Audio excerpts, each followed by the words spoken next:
I think it's time we have a little chat about the origins of the free market and capitalism. I came to this realization when somebody who excessively uses cap locks to overcompensate for their inability to form a coherent sentence insulted my intelligence for saying that we live in a late-stage capitalist hellscape. From the best I could decipher from the fruits of his overworked lonely brain cell, he was trying to insinuate that we have false capitalism due to overregulation and a scam tax code, and we haven't had real capitalism in generations because capitalism regulates itself. Fleshbags that expel statements like this are scientifically referred to as morons. And while he is clearly confusing free market and capitalism, not realizing that they're two different words because they happen to be two different things, his sentiments are sadly not unique to the no parking zone located between his left and right ears. So I figured this was a good time to remind people that the founding father of capitalism, Mr. Adam Smith, was basically a fucking socialist. And like so many of those who claim to live their life by the word of the holy book, those who preach about the infallibility of the exalted word of Adam Smith's holy text, The Wealth of Nations, have never actually read the fucking thing. Now first, we need to understand some goddamn definitions, because free market and capitalism mean two different things. The definition of a free market is an economy that operates by free competition. That's the Merriam-Webster definition. You can look up some other definitions. Some of them include the word unrestricted competition. Now keep in mind, unrestricted competition does not mean unregulated business. Unrestricted competition means unrestricted competition, which often involves regulating businesses so they can't become monopolies and control a market, restricting competition. The definition of capitalism is just an economic system where the means of production, goods, and services are privately owned and operated for a profit. While that system can operate within a free market,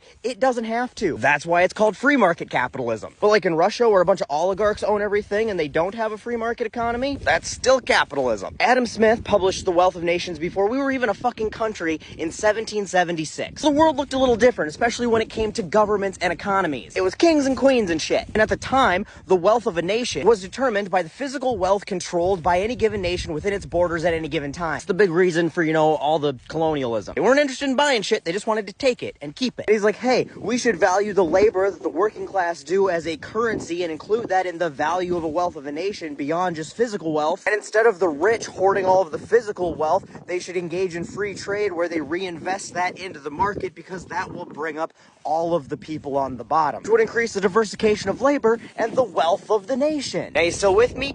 Good, because the governments at the time were unelected authoritarian rulers, not democratically elected presidents and prime ministers and Congress and parliament like we have today. Keep that in mind. It wasn't the government like we think of the government. It was a government as in one person or a small group of people who had complete control over how the entire economy was run. So when he talks about government regulation on the economy, he's talking about it in that specific fucking context. And to put it in even more specific context, the government he was referring to back then is like big, massive corporate conglomerates today. Small groups of people who have near complete control over entire industries and absorb all of their profit at the expense of the lower class. So now every time Adam Smith says the word government, think of it instead as ruling class. So then all the negative shit he said about government, you can now apply in modern terms to the top 1%, because that's the way he fucking intended it. He fucking hated rich people. He talked shit about them through the entire book. First off, he never once used the word capitalist. He used the word masters. I can't imagine why they would have wanted to change up that terminology. How hard would it be to sell somebody on an economic system of masters and workers? But don't take my word that he hated the masters or capitalists. Let's see what the man himself had to say. For example, his explanation of what government is in his time. Civil government, insofar as it was instituted for the defense of property, was in reality instituted for the defense of the rich against the poor, or the defense of the people who own property against the people who have none at all. Certainly the words of a man defending the masters, or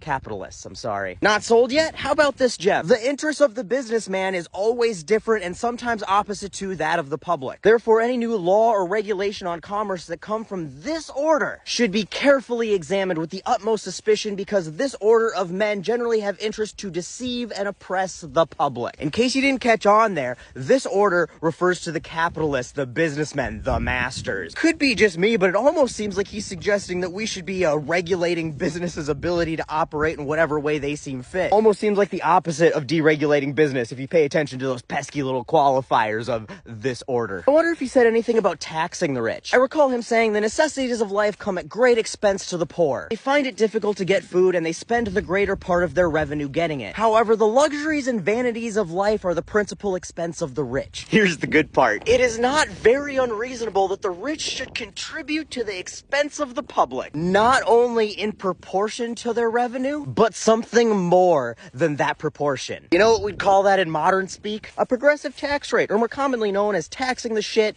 out of the rich. I could go on and on. There is 7 volumes of this shit. He advocates for free education for everybody, paid for by the rich. He says that the masters, or the capitalists, are basically the enemy of the working class, saying that while their investments can provide some resources and stimulate some economic growth, their motivation is to get rid of free market competition and stifle widespread economic growth, because the wealthier an entire society is, the lower their profit margins are. And the poorer a society is, the more profit they can make. Even in the situations where he talks about like business owner self-interest being good, y'all are misunderstanding what he's saying. He's saying that a business owner's self-interest is to do right by his customers and not overcharge them or give them a shitty product, because they will go to his competition. And that government regulation, and remember who was regulating at the time, can limit said competition. This is true. Not all regulation is good. Zoning is a perfect example. It can lead to exacerbating housing crises and increasing segregation and keeping businesses from coming in and increasing competition. Car dealerships are another great example, because you have to have a dealer's license to sell cars, and to get a dealer's license is a really restrictive process which limits competition. The thing you've got to remember about those types of regulations is they're generally put in place because the businesses that benefit from them lobbied for them. See, Adam Smith was very much in favor of regulating businesses. He just wanted the public to be the ones regulating them so they wouldn't be getting screwed over by them. But now in today's society, where in theory we have a democratically elected government, the government then represents the public, therefore the government regulation is the public regulation Adam Smith intended. Adam Smith would have no problem with our government today regulating things like minimum wage and environmental protection and worker safety and antitrust laws and taxes on the wealthy for social services. He'd be fucking okay with all of that shit. The thing Adam Smith would have a problem with today is Citizens United. The whole corporations are people and money is speech shit. Adam Smith was not about that life. He'd have a problem with mega corporations and billionaires existing at all and allowing lobbying and campaign contributions to affect policy. He did not believe in some Wild West free market where businesses could do whatever they wanted with no regulation, and he would beat a bitch with all 7 volumes of The Wealth of Nations for trying to pin that to his legacy. Because Adam Smith has way more in common with Karl Marx than he ever did with Ronald fucking Reagan. And if we really want to go back and implement Adam Smith's economics, well, I'm all fucking for it.